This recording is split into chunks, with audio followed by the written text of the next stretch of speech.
Assalamualaikum warahmatullahi wabarakatuh. Perkenalkan, nama saya Ukhti Rizky Amelia Putri, NIM 18030038. Saya mendapat tugas dari mata kuliah Expert System atau Sistem Pakar dengan judul Sistem Pakar Diagnosa Penyakit Demam Berdarah dengan menggunakan metode forward chaining. Di sini sistem pakar yaitu sistem yang mampu menirukan penalaran seseorang pakar agar komputer dapat menyelesaikan masalah seperti yang biasa dilakukan oleh para ahli. Pengetahuan yang disimpan di dalam sistem pakar umumnya diambil dari seorang manusia yang pakar dalam masalah tersebut. Peran penting seorang pakar dapat digantikan oleh program komputer yang dapat prinsip kerjanya untuk memberikan solusi yang pasti, seperti yang biasa dilakukan oleh pakar. Sistem pakar biasanya digunakan untuk konsultasi, analisis, diagnosis, dan membantu mengambil keputusan dengan cara tersebut. Dengan tersebut, saya menggunakan metode forward chaining.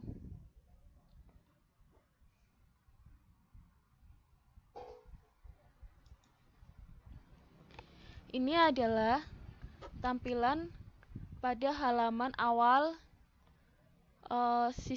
dari program Sistem Pakar Diagnosa Penyakit Demam Berdarah. Di sini terdapat pengertian yang mengenai tentang penyakit demam berdarah. Di sini ada beranda, diagnosa penyakit, daftar penyakit, dan sini itu ada tentang, about. Terus kemudian kita login,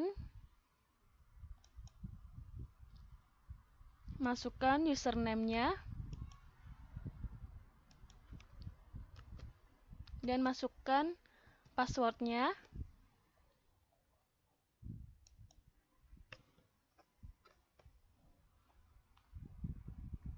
Di dalam login tadi terdapat beranda, terus penyakit, terus gejala, dan basis pengetahuan. Dan di sini di halaman pertama ada pengertian juga, pengertian mengenai penyakit demam berdarah.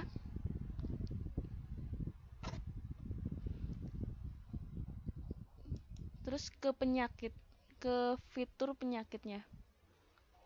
Di sini terdapat jenis nyamuk. Ada Aedes aegypti sama Aedes albopictus. Saya contohkan, saya tambahkan. Ini ID penyakitnya G003. Terus ada nama penyakitnya itu demam berdarah. Karena saya ambil diagnosa tentang penyakit demam berdarah. Terus jenis penyakitnya, saya ambil Aedes aegypti. Terus kemudian setelah udah terisi semua, simpan dan oke. Setelah masuk ke fitur penyakit, kemudian masuk ke fitur gejala.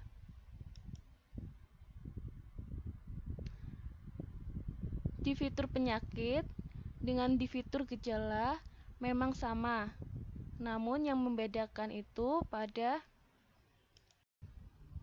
di dalam gejala itu terdapat ada dua jenis nyamuk, ada nyamuk Aedes aegypti sama Aedes albopictus. yang tadi dimasukkan ke dalam jenis masuk penyakit itu kan jenis nyamuknya itu Aedes aegypti, maka di daftar gejalanya ini menggunakan nyamuk Aedes aegypti dan keluar seperti ini gejalanya.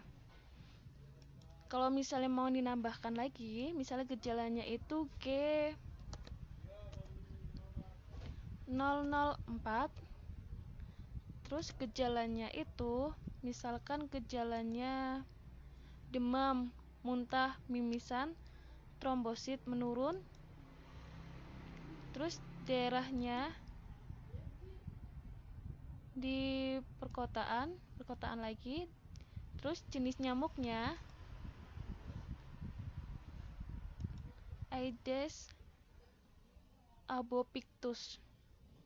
Oh ya maaf, untuk yang Aedes albopictus itu biasanya itu terjadi di pedesaan.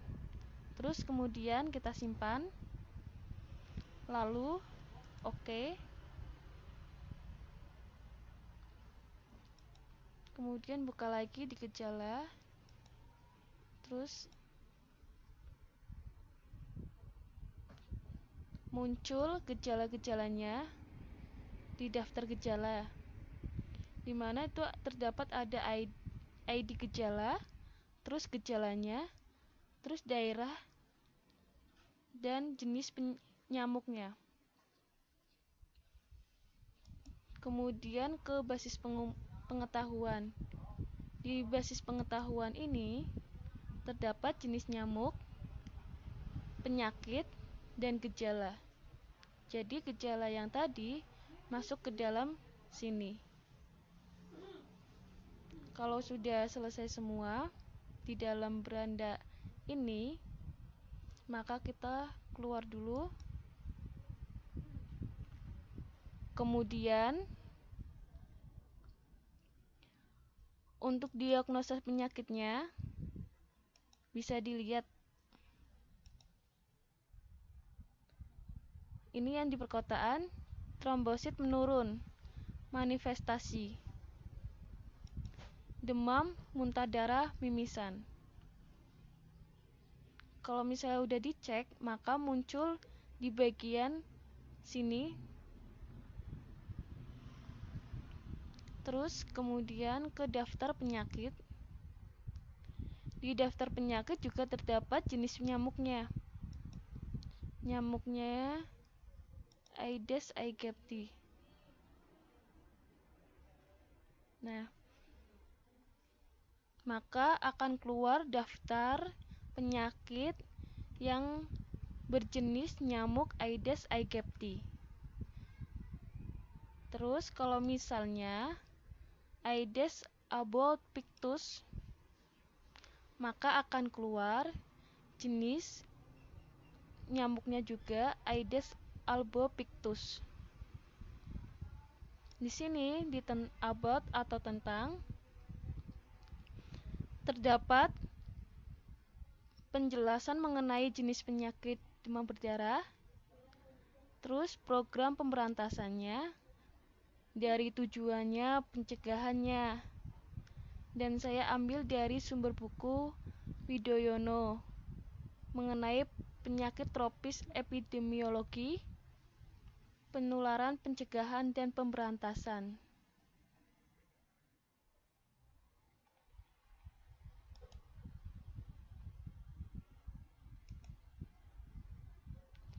Sekian dari presentasi saya. Terima kasih. Wassalamualaikum warahmatullahi wabarakatuh.